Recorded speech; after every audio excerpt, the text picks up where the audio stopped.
اعوذ باللہ من الشیطان الرجیم بسم اللہ الرحمن الرحیم رب زدنی علما رب زدنی علما رب زدنی علما ربنا آتنا فی الدنیا حسنۃ وفی الآخرۃ حسنۃ وقنا عذاب النار وادخلنا جنت الابرار یا عزیز یا غفار۔ السلام علیکم ورحمۃ اللہ وبرکاتہ۔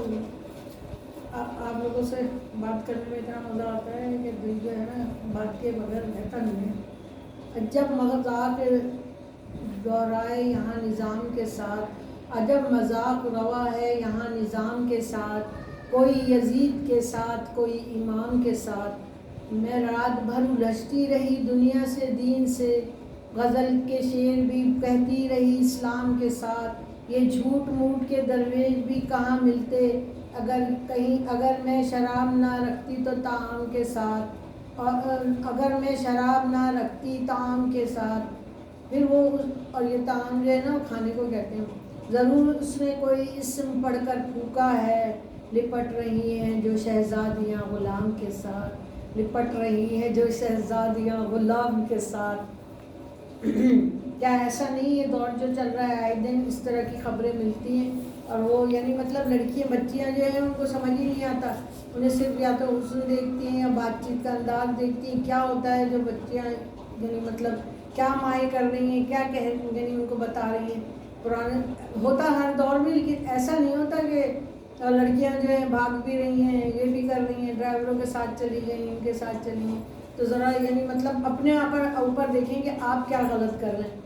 اصلاح نفس کے لیے ایک آدمی ایک اللہ والے کی خدمت میں حاضر ہوا، شیخ صاحب نے اس کو ادوار اور وظائف بتا دیے اور پابندی کے ساتھ پڑھنے لگا۔ وہاں پر جو ایک اس کو ہے نا ایک خادمہ جو ہے روزانہ کھانا لے کے آتی تھی، وہ کھانا جو تھا اس کو اس کے نفس پہ بھاری پڑ گیا، کھانا لے اسے خوبصورت لگنے لگی وہ لڑکی، اور اس کے ساتھ اس کو گھورنے لگا۔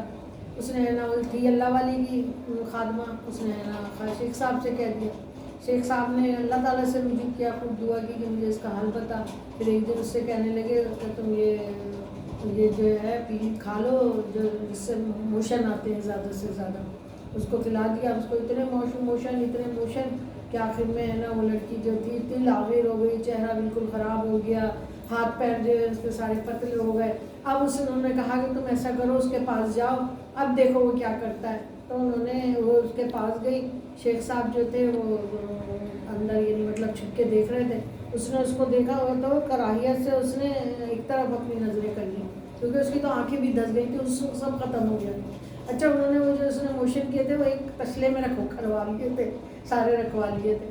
اب جب وہ باہر نکل کے آئے اور اس سے کہا اے بیوقوف، آج تو نے اس خادمہ سے کیوں پہ لیا، اس کنیز میں کیا چیز کم ہو گئی، تیرا آج رخصت ہو گیا۔ پھر شیخ نے حکم دیا کہ وہ موشن کا تشت اٹھا لائے، اور جب اس نے وہ تشت اس کے سامنے رکھ دیا تو شیخ نے مرید سے کہا کہ کر کے اے بیوقوف، اس خادمہ کا جو حسن ہے سوائے اتنی مقدار موشن کے اور کوئی چیز خارج نہیں ہوئی۔ تم نے دیکھا کہ یعنی مطلب اس کا حسن سارا صرف اس موشن میں ہی ختم ہو گیا۔ معلوم ہوا کہ تیرا عشق در حقیقت یہی موشن تھا، اور اسی کے نکلتے ہی تیرا عشق غائب ہو گیا۔ ہم لوگ تو ویسے ہم اردو بولتے ہوئے بڑے شرماتے ہیں، تو اسے پخانہ کہتے ہیں، دیکھ کے وہ ہو گیا۔ تو اس پہ مولانا روم اس حکایت پہ بیان کرتے ہیں کہ مزاجی حسن حقیقت میں گرمی ہوتی ہے، اس پر عاشق ہو کے اپنے حقیقی مقصد سے غافل ہو جانے والا۔ دراصل بڑا بدقسمت ہے انسان، ہر حسن کی حقیقت پر نگاہ رکھنی چاہیے اور ظاہر پہ ہو جانا چاہیے، یعنی حسن پہ حقیقت پہ نظر رکھنی چاہیے اور ظاہر پہ ہو جانا چاہیے۔ اور واقعی یہی بات ہے کہ ہمیں تو جو ظاہر نظر آئے گا وہی ہوگا نا۔ انہوں نے کیسا اس کا ایک منٹ پہ کیا حقیقت تھی اس کی، وہ موشن جو تھے اس کے وہ حقیقت تھی اس کے پورے حسن کی۔ تو آپ لوگ بھی اس بات کا خیال رکھیں اور ظاہر پہ نہ جائیں، باطن کو دیکھیں۔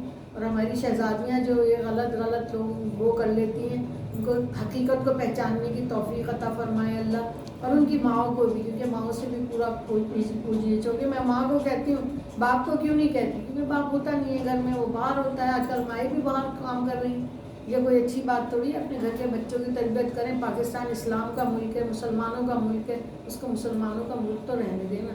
اللہ حافظ۔